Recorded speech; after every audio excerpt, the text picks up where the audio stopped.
So ayan guys, lalakad kami papunta sa itaas guys. Tatawa. Papunta na sa tatawa guys. Papunta kami doon sa may Estatua guys. So nandito din pala tayo ngayon sa Barangay Santo Niño guys.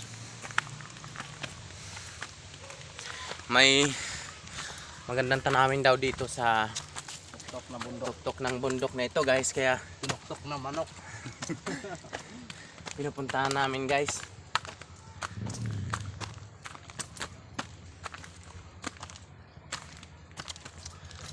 Ayan guys, may mga bato din dito guys. May mga malalaking bato guys. Ayan. So ayan guys, ngayon guys. So ngayon pa ako nakapunta dito sa tanawin ng Barangay Santo Niño guys. So, dito guys, may mga bato pala guys. Yan. May madaanan guys. So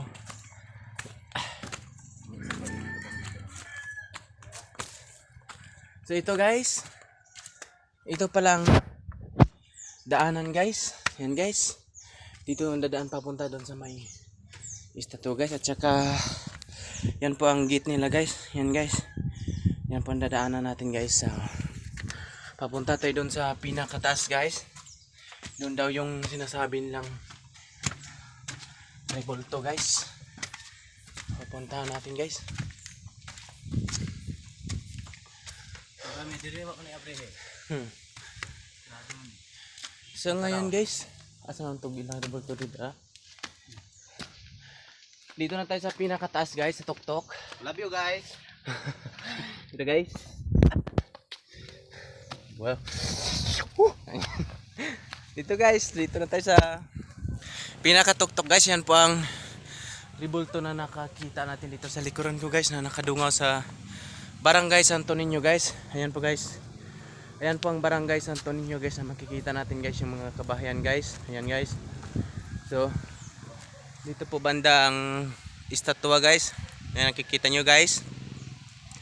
Ito po ang magandang tanawin dito sa Barangay Santo Niño guys. So yan din ang kasama ko ngayon guys. Hi guys. May upuan din sila dito guys. Ito po upuan nila guys. Hindi po ito kahoy guys. Siminto po ito guys. So guys, nandito tayo sa pinaka tuktok sa bundok na ito guys. Doon sa may statua guys. Yan guys, iikutin natin guys.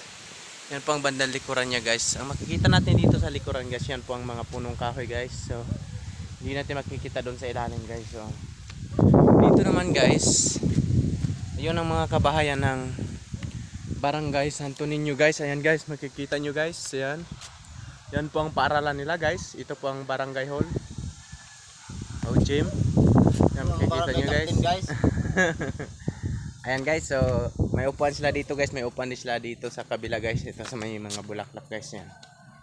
Yan po guys. So yan po, may mga malalim po dyan guys. So ang bundok pala yung ito guys. Hindi pala ito lupa guys. Tawag na Barangay Santo Niño kasi may Santo Niño dito. Okay guys, kaya pala itong lugar na ito guys, yung dinudungawan ng santo na ito, kaya pala tinatawag ito ng Barangay Santo Niño guys, dahil may malaking ribulto dito, malaking santo na ni Senyor Santo Niño guys. Ayan guys, na nakadungaw sa Barangay Santo Niño guys. So ngayon guys, nakikita na natin guys ang tanawin na dito guys. So pauwi naman tayo guys, kasi pupunta pa kami ng Barangay Mabinay guys.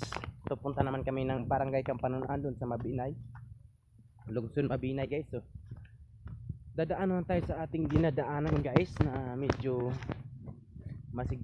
konti guys. Yan po ang daanan natin guys. Yan, pababa guys, papunta doon sa baba ng gate, bago papunta doon sa pinapahingahan namin kanina guys. Hi guys. Yan guys.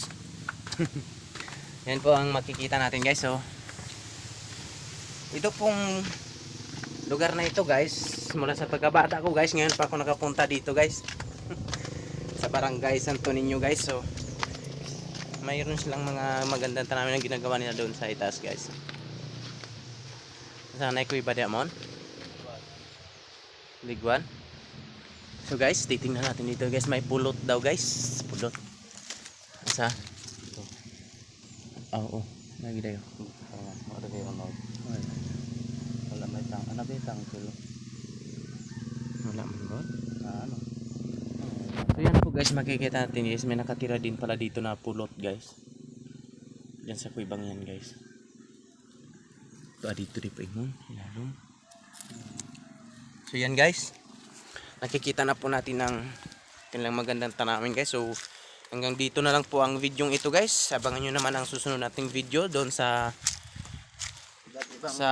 Kansumali guys, o sa iba't ibang lugar na pupuntahan natin guys. So ito makikita natin guys, may mga bato guys. Diyan po banda ang santo na si Senyor Santo Niño guys. So hanggang dito lang po guys. So maraming salamat po guys. God bless po sa inyo.